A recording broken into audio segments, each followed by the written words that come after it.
ఈనాడు group సంస్థల chairman Cherukuri Ramoji Rao ఇక లేరు.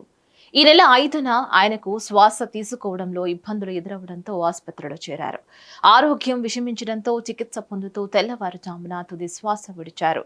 ఫిల్మ్ సిటీలోని నివాసానికి ఆయన పార్థివ దేహాన్ని తరలించారు. 1936 నవంబర్ 16న కృష్ణా జిల్లా పెదపారుపూడిలో రామోజీరావు జన్మించారు. 1974 ఆగస్టు 10న విశాఖలో ఈనాడు దినపత్రికను ప్రారంభించి తెలుగునాట సంచలనం సృష్టించారు.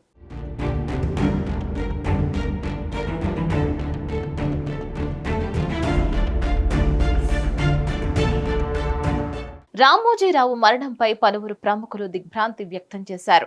మీడియా రంగంలో విలువలతో పాటు నూతన ఒరవడికి ఎన్నో సంస్కరణలకు ఆద్యుడంటూ ఆయన్ను గుర్తు చేసుకుంటున్నారు. మీడియా రంగానికి తెలుగు రాష్ట్రాలకు ఆయన మరణం తీరని లోటు అంటున్నారు.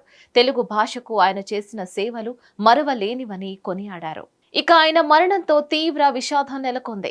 కాగా అధికార లాంఛనాలతో రామోజీరావు అంత్యక్రియలు నిర్వహించాలని తెలంగాణ ప్రభుత్వం నిర్ణయించింది. రామోజీరావు అంత్యక్రియలను ప్రభుత్వ అధికార లాంఛనాలతో నిర్వహించేలా ఏర్పాట్లు చేయాలని సీఎం రేవంత్ రెడ్డి సిఎస్ను ఆదేశించారు. ఒక మీడియా దిగ్గజానికి ప్రభుత్వ అధికార లాంఛనాలతో అంత్యక్రియలు జరగడం దేశంలో ఇదే ప్రథమం.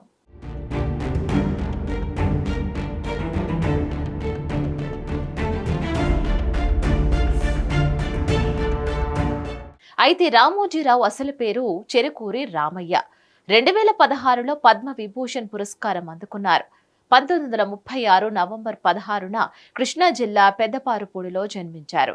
రామోజీరావు 1962 అక్టోబర్లో హైదరాబాద్లో మార్గదర్శి చిట్ ఫండ్ ప్రారంభించారు. ఇదే ఆయన తొలి వ్యాపారం. అలాగే 1965లో Kiran ads and advertisements agency ప్రారంభించారు. అలా ఒక్కొక్క మెట్టు వేసుకుంటూ 1967 నుంచి 69 మధ్య కాలంలో ఖమ్మం ప్రాంతంలో వసుంధర ఫెర్టిలైజర్స్ పేరిట ఎరువుల వ్యాపారాన్ని నిర్మించారు. 1969లో రామోజీరావు ప్రారంభించిన మొట్టమొదటి పత్రికగా వ్యవసాయ సమాచారంతో సాగే అన్నదాత ప్రారంభించారు. 1970లో ఇమేజెస్ అవుట్డోర్ అడ్వర్టైజ్మెంట్ ఏజెన్సీ ప్రారంభించారు. దీని బాధ్యతలు ఆయన భార్య రమాదేవి చూసుకునేవారు. రైతు బిడ్డగా మొదలై వ్యాపారవేత్తగా రామోజీరావు రాణించి అంచెలంచెలుగా ఎదిగి ఎంతో మందికి ఉపాధిని కల్పించారు.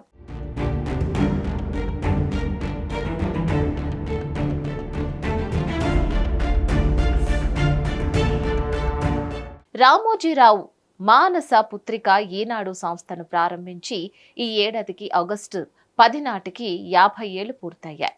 1974లో ఈనాడు ప్రస్థానాన్ని ప్రారంభించిన రామోజీరావు ప్రజా సమస్యలను ఎత్తి చూపుతూ ప్రభుత్వాలను ప్రశ్నిస్తూ సంచలనం సృష్టించారు. కాగా రామోజీరావు నిత్యం తెల్లవారుజామున 3 నుంచి 4 గంటల మధ్య ఈనాడు పేపర్ చదవడం ఆయనకు అలవాటు.